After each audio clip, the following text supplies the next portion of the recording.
Let's see if we can solve a problem. You know that I like to solve problems. And one of the big problems a lot of parents have, a lot of students have, a lot of families have in our country is the huge student loan debt that impacts so many people no matter what their age.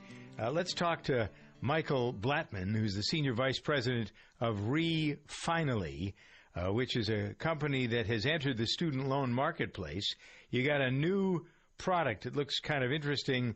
Michael, for those of us who have a lot of debt, maybe whether you can refi or whether you are just working with people as they get started, or are you doing both? Explain how this company and this program works, will you please? Well, this particular company is a student loan reconsolidation company. We don't deal with people that are currently in school. We handle them after they get out of school when they're already incurred a lot of debt and they need to maybe reduce their monthly payments by 40% or some other features and benefits. But we try to help them manage their lives after they get out of school, because basically what we're finding out is that millennials in particular are putting off major life events for 7 years. And what I mean by that is getting married or having children or buying a house. So by consolidating and reducing your monthly payments by a significant amount will allow you to engage in these other events that you want to pursue. All right, so give us an overview, Michael, will you, of the problem, that is how much we're talking about in dollars and cents. In terms of the overall industry, what you have is 43 million people have $1.3 trillion of student loan debt. This is the second largest debt in the United States apart from the mortgage industry. And when the average undergraduate leaves school with $37,000 of debt, and if you go on to graduate school or medical school, you could have several hundreds of thousands of dollars of debt, it just multiplies and it just becomes an overall burden. So is there a crisis? Yeah, there is kind of a crisis from a financial point of view, because if the industry somehow implodes like the mortgages did in 2008, it could impact the economy. But on a personal level, when you have 40% of the 43 million people that are either late or delinquent in making their payments, then you've got a situation where it's there's a ticking bomb here. Hopefully, it's not going to explode too loudly, but it seems almost inevitable unless you could get control of your payments and your debt burden. That's where the crisis is nowadays.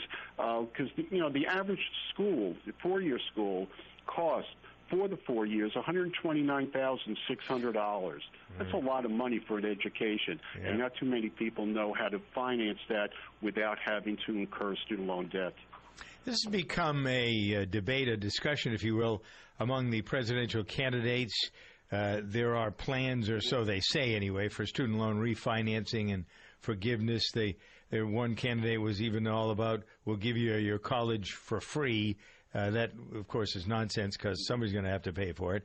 So the plans, have you studied the plans of the major presidential contenders and how it might work for people who are borrowing all this, $128,000? Yeah, I've taken a look, and it's constantly evolving and changing. So it's like a moving target. So to say what their policy is exactly this hour could be different.